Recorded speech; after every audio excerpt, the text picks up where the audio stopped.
কি বিখ্যাত body builder, এই যার এক জিমনেশিয়াম, বিখ্যাত কুক, ওই আবার ডেরিম্যান। আসসালামু আলাইকুম। এটাই হলো ভালোবাসা। দেখুন সবাই আমার জন্য ওয়েট করতেছে, কারণ আমাদের গন্তব্য আজকে একটাই, নদীতে যাওয়ার। সেই সাথে কিছু রাস্তা যাওয়ার পরে আমরা সামনের ক্যামেরা নিয়ে সবাই ফোকাস করতে শুরু করি। সেই সাথে আমরা যেহেতু ধান ক্ষেত এবং আখ ক্ষেতের আল দিয়ে যাইতেছিলাম, সেখানে যাইতে অনেক কষ্ট হতেছে, কারণ আখ ক্ষেতের যে পাতাগুলো সেগুলোতে অনেক থাকে, কাটা থাকে, সেগুলোতে শরীর কাটা জায়গা। তো যাই হোক, সেইভাবেই আমরা প্রস্তুতি নিয়ে যাচ্ছি নদীর দিকে। আমি এখানে দাঁড়ানোর পরে এই যে ককটেল ভাতিজা সবাই এখানে এক এক করে লোক দিচ্ছে। যাই হোক, এভাবেই সামনের দিন যাচ্ছি। আর আমাদের উদ্দেশ্য হলো যার বাড়িতেই আজকে নদীর যাওয়ার পথে কাঁঠাল এবং আমলিচু পেয়ারা যা পাবো সেটাই খাবো, কিন্তু সেটা স্বাদ হতে হবে। যে একটা পাকা কাঁঠাল পেরেছি, কিন্তু এই কাঁঠালটা স্বাদ না হওয়ার কারণে সেই কাঁঠালটা মালিকদের ঘুরে দেওয়া, আবার অন্য গাছে যাই আমরা ট্রাই করা শুরু করলাম। তো এই গাছেও দেখা যাইতেছে পাকা নাই। তো সামনে বাড়িতে গেলাম, সেইখানে দেখলাম একটা লম্বা কাঁঠাল, সেটা নিয়ে সবাই অনেক টিপাটিপি শুরু করলো। তো যাই হোক, এইখানে আরেকটা কাঁঠাল দেখতেছিল। এটা দেখার পরে দেখা যায় আধা পাকা কাঁঠালটা আর কি, মানে কিছু সংখ্যক লোক বলছে যে পাকছে, আবার কেউ বলতেছে পাকে নাই। তো এইভাবে করতে হতে আসলে এই কাঁঠালটা পারে নাই, না পারে আবার রওনা দিলাম। তো সেই সাথে যে দেখতে পাচ্ছেন যে একটা হঠাৎ করে কারেন্টের যে টানাটা থাকে, এটা একটা ঘরের ভিতরে পড়ছে। তো ঘর ওইটার ভিতরে রাইখা দিয়ে ঘর উঠায় ফেলাইছে। তো যাই হোক, এই গাছেও একটা আমরা পাকা কাঁঠাল ফেলাম, এই যে দেখতে পাচ্ছেন। এখন পাকা কাঁঠালটি শিমুলের হাতে, সেই শিমুল কাঁঠালটি ভাঙবে, ভাঙার পরে দেখা হবে যে কাঁঠালটি ভালো লাগে কিনা। কিন্তু কাঁঠালটা ভেঙে সবাই এক একটা ওয়া নিয়ে খাওয়ার পরে দেখি কাঁঠালটা মজা নাই। সেই সাথে সেই কারণে হয়েছে যে কাঁঠালটা ওই গরুওয়ালারে ঘাসালারে দিয়ে চলে আসলাম। তো যাই হোক, এভাবে আমাদের গন্তব্য আবারও কিন্তু ওই যে নদীর দিকে, কিন্তু সেখানে আমরা একটা উদ্দেশ্য নিয়ে আসছি যে এখানে যে নদীর না যেয়ে আমরা আবার রাস্তা দিয়ে হাঁটছি। সেই উদ্দেশ্যটা হলো যে শিমুল আছে, শিমুলের ফুপুর বাড়ি, সেখানে যাব। সেখানে অনেক আম গাছ, জাম গাছ, পেয়ারা গাছ, কারেঙ্গা গাছ, যাই হোক অনেক ফলের গাছ আছে, সেগুলাই খাওয়ার জন্য আমরা সেই বাড়িতে যাব। তো যাওয়ার পথে দেখতে পাচ্ছেন যে সবাই একটু মজা করছে, হাসি তামাশা যা অনেক এভরিথিং আর কি, যত ধরনের মজা করা লাগে। এই সাথে বিপুল আর সুহান আবার মারামারি শুরু করে দিল। তো যাই হোক, দৌড়াদৌড়ি করে সবাই উপরের দিকে উঠে এলাম। উঠে এসেই দেখা যাইতেছে যে আমরা কিন্তু খাওয়া দাওয়া শুরু। এই যে দেখুন, পেয়ারা খাওয়া শুরু করে দিলাম সবাই। ওই যে ভাতিজা ককটেল, সুহান, পাইজিৎ, মাসুম, তো সবাই এখানে আসছে। আর কেউ কেউ গাছে উঠেছে, গাছে উঠে পারতেছে। এই যে রিফাত আছে। তো এভাবেই আমরা আসলে মজা করি। এই দিনগুলো আসলে আর খুঁজে পাওয়া যাবে না, অতীতে হয়ে যাবে একদিন।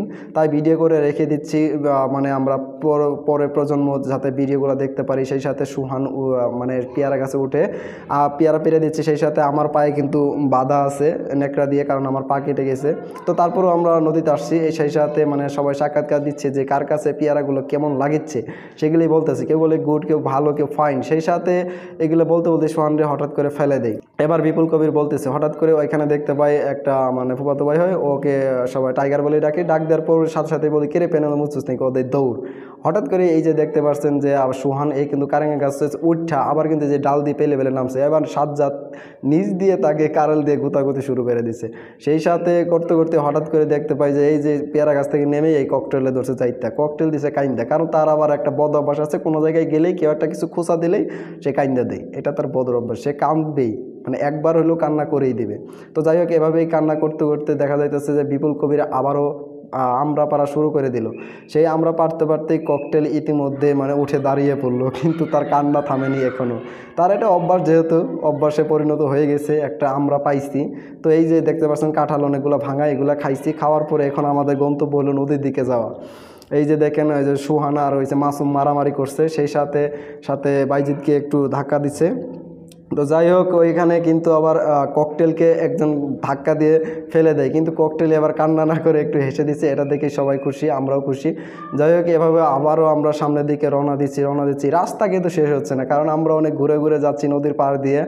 যেহেতু বর্ষাকাল, সেহেতু হয়েছে যে সব জায়গায় পানি উঠেছিল, সেই সুবাদে আমরা অনেক জায়গা দিয়ে যাচ্ছি। দেখুন, আমরা মোটামুটি যে মেন নদীটা, সেখানে এসে পৌঁছেছি।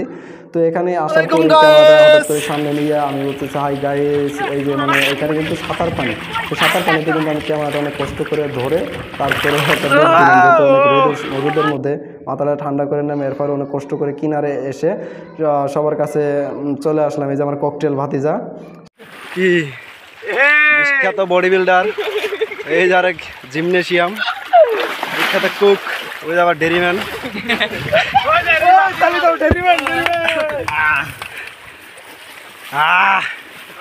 গ্যাং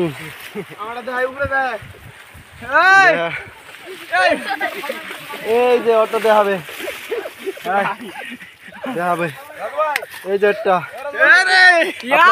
মাথা থেকে খেয়াল করছেন কিছু এই যে দেখেন আসল কাহিনী এই সেই সাথে টাক দেখতে আবার এই যে দেখতে পাচ্ছেন আবার সেই ককটেলকে সবাই ধরে যে চেপে ধরেছে চেপে ধরার কারণে সেই ককটেল দেখেন আবার কেন্দ্রে দিছে কারণ তিনটা পাড়া পাড়ার মতো পোলা যদি ককটেলের উপরে চাঁদা দেয় ককটেল কিন্তু টিকবে নাকি এখানে তো যাই হোক ককটেল কিন্তু কেঁদে কেঁদে কিছু পোলাবানরে বকাঝকা দিচ্ছে যাই হোক আমাদের এই মজাগুলা এই দিনগুলা কিন্তু কখনো ফিরে আসবে না এই জায়গায় আমরা কিন্তু অনেক মজা করেছি অতীতে বড় ভাইদের ছিল তারা কিন্তু এখন নাই যার যার কর্মস্থলে তারা ব্যস্ত কিন্তু এই সোনালী অতীত আমরাও একদিন হারিয়ে ফেলবো এই ছোটরা যারা আছে তারা পরিচালনা করবে তো ভালো থাকেন সুস্থ থাকেন আল্লাহ হাফেজ